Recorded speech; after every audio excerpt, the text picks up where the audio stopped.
Welcome back to the Artie Lange Show. My first guest, very funny, very, if I can say, sardonic, if I may say. Great humorist, great writer, author of this book, a very comedic tale, Tales of an Extra Long Awkward Face, Gawky. Please welcome Margot Leitman. There's the book Leitman, hi. Is it Leitman? It's Leitman. Oh, see, Mike, you were right before. Good work. Mike got it right? People love to gun me. They said it wrong. No, it's Leitman. It's Leitman. It's Jewier that way. You know. Well, do you want a Jewy or not? I don't know. I'm a halvesies, so I try to cash. That makes me ethnic. You're half Jewish, half what? My mom's half Catholic, half Protestant. Oh, wow. And my father's a Jew from the Bronx. How were you brought up? As a heathen. by a father that would say, like, what do you mean? Heaven doesn't make sense. All those people are going to fit up there? That's what he used to say to me. Were they then atheist? My father is a very vocal atheist. Oh, okay. And my mother says things like, how could there not be a God? Look at puppies. You know, I think she says things like that. But that's the most it got. You know? Right. No, well, how does she react to the negative stuff, like Nazis? She loves them. No, she likes them. I mean, there's puppies, right? And then there's, you know. Yeah, she reacts to the negative stuff, upset. I mean, I think that's why she went on board with my dad, not raising us with anything. Yeah, we're nothing. I mean, but I was jealous. Like, the kids got Hebrew school. I mean, they had bar mitzvahs and they had money, you know. Oh, yeah, for sure. Listen, I mean, forget about it. I was brought up Roman Catholic. We didn't get crap. Did you have a confirmation? Yes, I did. Did you get stuff then? Not really, no. Nothing I major. thought they got stuff for the confirmations. No, not major. Yeah, it sounded like a... Did you get stuff, John? A mitzvah. No, I mean, I was Lutheran. What do you get? Oh, you don't get have anything. the first communion when you're in, like, second So you grade. received communion as a Lutheran, but you don't have confirmation? Yeah, you do. You have confirmation as a Lutheran. I didn't. Yeah, you do. No, Well, I guess you're supposed to. Did you get a sheet cake? I didn't. I got a sheet cake. Yeah, I always wanted that. Oh, I didn't love even get a sheet cake. I loved sheet cakes as a kid. Oh my God! You wouldn't be able to tell now, but I loved sheet cakes as a kid. Sheet cake, like from ShopRite, like that, like with the neon flowers. Oh, God! Nothing better than that. Mike just had a conniption over there. Yeah, it's so odd. I got camping gear for my confirmation. What'd you get? Camping gear. Camping gear. Were they trying to tell you something, Mike? Yeah, he still hasn't left the house. I got camping gear when he was 13. He's 52. He still hasn't left home. At his 50th birthday, they were like, "Hey, Mike, you learn how to use that camping gear yet?" Oh, that was a Boy Get Scout. the hint. That's why. Like camping gear. Get the hint. Said he was a Boy Scout. Actually, Makes sense. when I told my whole family, I remember once I told like my uncles and everybody, when I was like 18, I wanted to be a comedian. For my next birthday, they bought me "How to Be Funny" by Steve Allen. I have that book. I have that book on my shelf. I thought it was like, well, geez, you're gonna need to be funny. How to be? Do you have it on your shelf? I swear to God, I have it on my shelf. That book's hilarious. I think. He didn't mean it to be hilarious. The way it is, it's Steve Allen, the old comic, the original host of the Tonight Show, Right. and it's literally him quoting himself at parties. Like he'd be at a party and he'd say like something. I was at a party at Nancy and Lauren Green's house once. Nancy said to me, such and such. I said back this, which was very funny. Now, why? Then he'd go, now, why was that funny? He remembered quotes at parties, he would say. Wow. And it was really pretentious. Book deal. Yep. But so you have that. But this, on the other hand, is funny on purpose. Thank you. I tried. Gawky. Now, you've tapped into something here. The gawky years is something. Do you know what she is talking about when she says gawky years, like around 12, 13, that puberty? Well, especially if you're a tall female. Lanky. It's lanky. not good. Yeah. It's Were you like extra lanky and... Yeah, I mean, it was like not a sexy tall. Do you know what I mean? That No. girl? Well, I went through gawky years, and some people have them extended. Some extend to their adult life. Yes, some do. Some do. It looks like you did not. Thank God. Well, I think I'm just out of it. But I say it's about the time in your life where your parents stopped taking pictures of you. Do you know what I mean?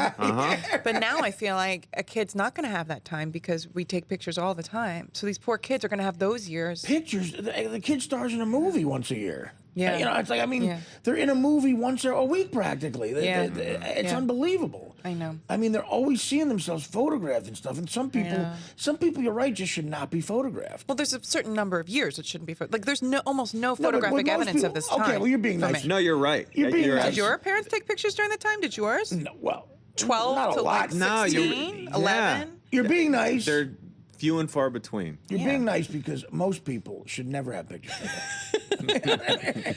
I mean, I have a chapter in there. I fake sick on picture day because I don't want any memory of this ever looking like that. So to have what year? existed. What year? Did you have braces? Sophomore year of high school, I faked sick. Yeah, I had braces, but I had baby teeth still in high school, and then they had to rip them out. Wow, Because I really? they never had adult teeth. Right. So they just stayed in my mouth. Adult teeth never came That's in. late blooming, 5'10". defined with baby teeth. Baby teeth. And then I get braces. And then they rip out the baby teeth so they can make room to implant fake teeth. So then I'm like... You never grew real Oh, teeth? man. They never... Wow. Yeah. That's So then with underneath the incredible. braces, it was empty space. So It's imagine not dangerous. wanting that I didn't want that in a yearbook. It's like, forget it. Isn't that I'm sick. dangerous? I'm sick to not have those teeth. Yeah. I survived. It seems unnatural. Well, it's disgusting. So how long was your gawky period? I mean, that was probably, I think sophomore year was really rough. So it was sort of like when all the kids exit their awkward stage, I sort of entered it. I Yeah. think You more. have 3 years of it? I mean, it started, fourth grade, I'm 5'6". So, I mean, that's when it That started. is tall for fourth grade. Oh my God. Yeah. And then I 5'6" guess. in the fourth grade? It's like Man. taller than my teacher. And then, Yeah. so that was weird. Yeah. And then I'd say probably around freshman year of college, I came into my own skin. So it was a long time. Wow. So now, Yeah. did you rebel during that time? Did you lash out with angel dust or stuff? Angel dust. You have to know where to get it. Like, to me, I was like, hey, guys, can I get angel dust? I didn't even know how to ask. And that's funny. I look back. I had friends in the 7th and 8th grade who did angel dust. I'm They like, did? I'm thinking back, like, where did they get angel dust? Did you ever see that? Like, what hip kids? Did you ever see the after school special with Helen Hunt and the angel dust? No. And she goes crazy. When she was Did a you see it, Mike? quarterback of the football team? No, what's that one? Yeah, Helen Hunt was a quarterback for the high school team. Really? In a real movie? An after-school movie, yeah. Does she do angel dust in it? I don't know. I think. The angel dust sounds way better. I don't remember the She angel throws dust herself one, but out of a maybe... building on the angel dust. and Oh, she she's goes like- crazy? Yeah, she goes crazy. Yeah. See, that's a myth. Kids. Wow. Don't listen to that, kids. Try it. Just one. No, it is. It's one of those terrible drugs. Yeah. But you didn't. I never did that one, Did you no. lash out with booze or I mean, anger or being a bad I student? punched holes through walls with my combat boots. So that's lashing out. Yeah, I mean, I wrote You were... on my walls things about like you don't understand me and like things like that. You know, not in like spray paint, but in pencil. In blood? In Erasable. pencil. I had like quotes on the door. Quotes that you came up with, or you quoted somebody else? I like quoted, Alice, like, rock and like roll. Alice Cooper. Yeah, things like that. Yeah, I quoted rock guys. What would you quote, like Styx, like I look to the sea, visions in the waves, spark my memory. It was things like there was a Nirvana quote I remember for sure. Hey, wait! Like probably I got a new company. like that. Yeah, there was like a lot of, and that was on the door, and then I punched, and then my parents kept spackling it, and then it became weak, and then I would just be like, I'm so mad, and then I would punch or kick it again, and then it would just get weak. It was the same spot, and they just kept covering it and kept covering it. Well, first of all, you kept had covering- combat boots at this age? Yeah, which added like another inch or two. Yeah. Well, you said, well, we just, Duff is back there, and you saw him, so you're like extra crazy happy. I really lost it a little bit. You can't. I mean, I tried to keep it together, but I mean, that's an icon for Well, me. how old are you, if you don't mind me saying? I'm 35 years old. So you look young. I look young. Yeah, Well, you thanks. do. So, but Guns N' But Roses that's a- were huge for you. So you were in like a young teenager, 12 years old, right, when they hit? Yeah, and I think about them. No, all you were the very time. young when they hit. Then Yeah. because '86 got really huge, I think. Yeah, But then Sweet Use Child Your O' Mine. Illusion was like 91. that's Right, when but I they were, started middle but school. Sweet Child O' Mine, if I may say, O' Mine. 86, That was 87. like '86, and you were a kid. Yeah, but I remember going to Great Adventure in New Jersey, and all the people wearing Guns N' Roses shirts, and the icon was so cool, and I thought, what is this? I remember this really vividly, going Now, on like a Girl was Scout there trip. Ever a point in your life when you were in the gawky years that you could have gone to like on the road and followed a band and ran away from home, like that type of thing? You need to be with the band in order to run away with the band. And I couldn't even play guitar. Like, I tried to learn how to play guitar, and I was so bad. No, I mean just a fan, Like, Oh my God, I would have run away with anybody. I wanted to run away all the time. I went to over 100 concerts before I graduated high school. That was like my funny, thing. like, you just you'll go away, like you'll take anybody. You run away with Gallagher, the comedian. I used to get him watermelons and.